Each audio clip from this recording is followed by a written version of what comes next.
સદ સનાતન ધર્મ કી જય। ગુરુ ગોરધનદાસ જી મહારાજ કી જય।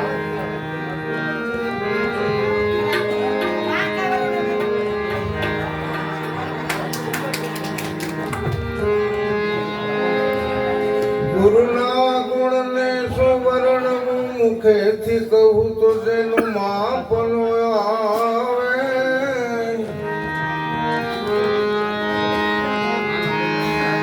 ઇન્દ્ર કુબેર જેનો પાર ન પાવે, વેદ ચાર જેના ગુણ ગાવે।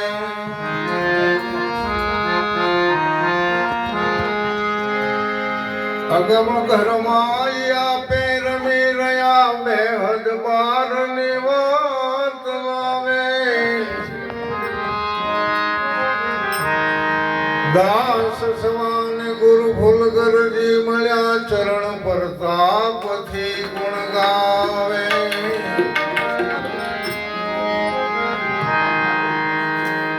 સુરત સુરત નો કરી નિવેડો, માંગો મનની ભ્રાંત। સુરત સુરત નો કરી નિવેડો, અને માંગો મનની ભ્રાંત। દાસ નટુરામ ને ગુરુ ગોરધનદાસ મળ્યા, સદાય વરસે અહીંયા સુણા। અરે અરે આજની આપણી આ પૂનમની રાત્રિએ મંગલમય ધર્મસભા, અને એમાં માનવંતા સુહાગી સંતો જતી અને સતી આજે બિરાજમાન છે। કોરડા ગામ મુકામે પોસારામ મહારાજના સાનિધ્યમાં આજે જે આ પૂર્ણિમા નિમિત્તે તેણે ગંગાનું સમન્વય કરાયું છે। ધન્યવાદ। એક તો આપણી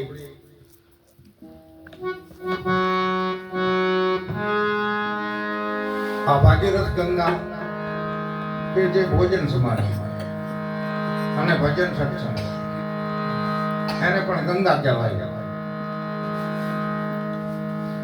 અને બીજી સર્વે નિરાંતના જે બૌદ્ધિક તેમજ અધિકારી સંતો, જેને ગતિ ગંગા કહેવાય।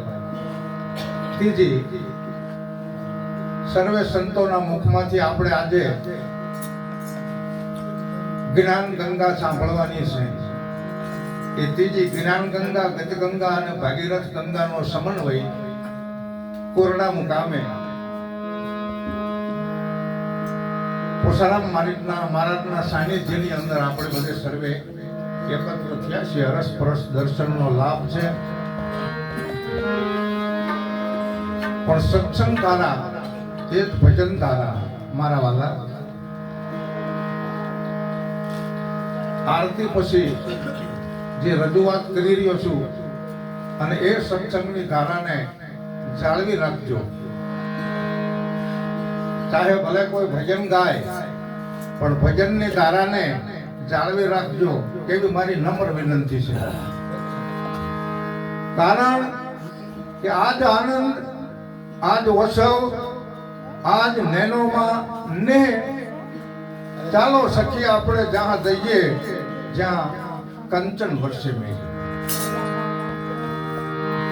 કારણ કે આજે આપણે પૂનમના નિમિત્તે રાત્રિએ આપણે ક્યાં અત્યારે બિરાજમાન છીએ? આપણે અત્યારે હાલમાં જો આપણામાં સમજણ હોય તો સદગુરુના દેશમાં બેઠા છીએ। અરે અરે અને સદગુરુના દેશમાં આપણે શું લેવાનું હોય? આમ જુઓ, હીરાની હાટડીઓ નાખીને બેઠેલા છે બધા, દેખાતા હોય તો હા, આપણે તો હીરા વારવાના છે। હીરા એટલે આ સંતોના મુખમાંથી નીકળતા જે શબ્દો છે,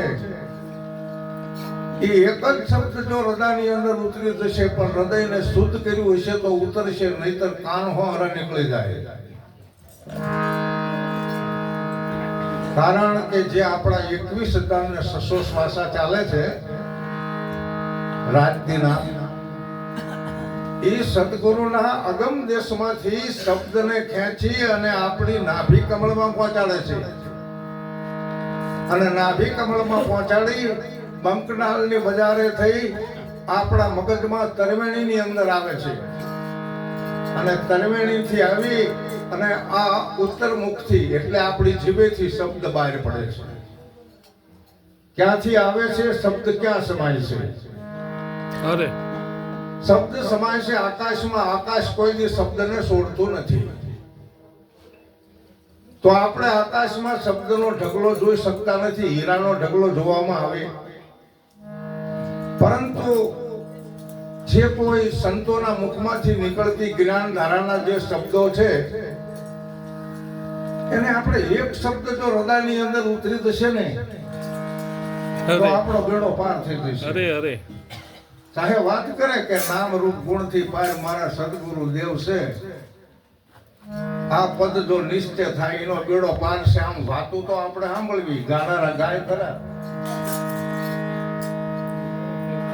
પરંતુ શેનો બેડો પાર કરવાનો છે આપણે? બરાબર. મેં બહુ જ ઊંચા સ્વરે સૂરને આપ્યો છે, ચોથી કાળીએ મેં સૂર આપ્યો છે. મારો કહેવાનો મતલબ શું છે કે મને જે અત્યારે વારો આપ્યો છે એની અંદર જે મારે કહેવાનું છે, અને એમાં ખરેખર અવિચળ સત્સંગ અને વક્તા તરીકેની રજૂઆત કરવા માટે ઘણા બધા સંતો બિરાજમાન થશે. મારે કહેવાય નહીં, પણ મારા શિષ્ય સ્પટ શિષ્ય જેને કહેવાય, મહેશ મહારાજે રજૂઆત કરી દીધી, પોસા મહારાજે રજૂઆત કરી દીધી. તો મારી 77મી જન્મ જયંતિ છે ભાઈ. મને 77 વર્ષ થયા, અને એ જન્મ જયંતિ નિમિત્તે અમારે કુડલા સંત મંડળ કે બાપુ તમારી જન્મ જયંતિ આ વર્ષે અહીંયા ઉજવવાની છે. તો અત્યારે જે કોઈ સાંભળે છે, જે કોઈ બહેનો ભાઈઓ પધાર્યા છે, ગતિ સતી પધાર્યા છે, એ બધાને કુડલા આમંત્રણ છે 11 તારીખને રવિવાર. પરંતુ અત્યારે જે મારી સત્સંગની ધારા ચાલે છે કે શબ્દ આવે છે અગમથી તો આવે વાણી, આમાં પુસ્તક પોથા ભરે પાણી, પ્રકાશ ઉભી વાટે રે જેની સુરતા લેરું લેશે. આપણી સુરતાને ઓળખો તો શબ્દને ઓળખાશે. આપણામાં પારક પદ છે. આપણે દરેક મૂર્તિઓને મંદિરમાં ઓળખવી છે, પણ મૂર્તિ આપણને ઓળખે નહીં. કે ઓળખે આપણને ઓળખશે હો જરૂર, પણ આપણે જો આપણને ઓળખશું ને તો અરે અરે આપણે કોણ છીએ એની ઓળખાણ તો છે ને. હું નટુ મહારાજ છું, આમાં ક્યાં છું? મને મારો પરિચય જોઈએ. જીવન સાહેબ ને એ જ ગુરુએ કીધું હતું કે તારે 17 ગુરુ છે, પણ તું જીવનને ઓળખે ત્યારે 2 હાથ ભેગા કરી દીધા હતા. એમ આપણે 2 હાથ ભેગા કરવા જેવા છે. મને મારો પરિચય નથી, અને જ્યારે આપણને આપણો પરિચય થાય અને આપણે દરેક મહામૂર્તિઓને કે માતાજીની મૂર્તિઓને ઓળખતા હશું, અરે અરે તો એ માતાજીની મૂર્તિ અને ઠાકરની મૂર્તિ આપણને જરૂર ઓળખશે. અરે અરે આપણને જરૂર ઓળખશે. ભલે પથ્થર હોય, પથ્થરમાં પણ જીવ જીવે છે. બંધ શ્રીફળમાં પાણી, અરે ઈશ્વર તું પણ છે વિજ્ઞાની. એમ શબ્દ આકાશમાં સમાય, અને આકાશ તો યથાર્થ સ્થિર છે, છતાં આકાશ શેમાં સમાતું હશે? આકાશ તેજમાં સમાય, તેજ સત્યમાં સમાય, અને સત્ય સર્વવ્યાપક. એ સર્વવ્યાપક સત્યને આપણે જો દર્શન કરવા હોય અરે અરે તો એ સત્ય આપણા ગુરુમાં સમાય. જેમ કે આપણા ગુરુને આપણે સદગુરુ કહીએ જ છીએ, અને સત્યના દર્શન ગુરુમાં સગુણ સ્વરૂપે આપણને નહીં થાય તો 4 ધામની ગમે એટલી યાત્રા કરશો તો સત્યના દર્શન નહીં થાય. તો ગુરુ શેમાં સમાશે? અરે ગુરુ તો આપણામાં સમાશે. જો આપણામાં ગુરુ સમાશે તો જ આપણને આપણો પરિચય થશે, નહીતર આપણો પરિચય નહીં થાય. તો આપણે શેમાં સમાશું? આ તો સોહંગે સોહંગના દર્શન કર્યા, સોહમ સોહંગ રટ લાયા, દાસ સવાને ગુરુ ફુલકર મળ્યા, આપમાં આપ દર્શાયા, દેખો સોહમ પુરુષ કા મેલ, બન્યા સબ ત્રણ ગુણિકા ખેલ.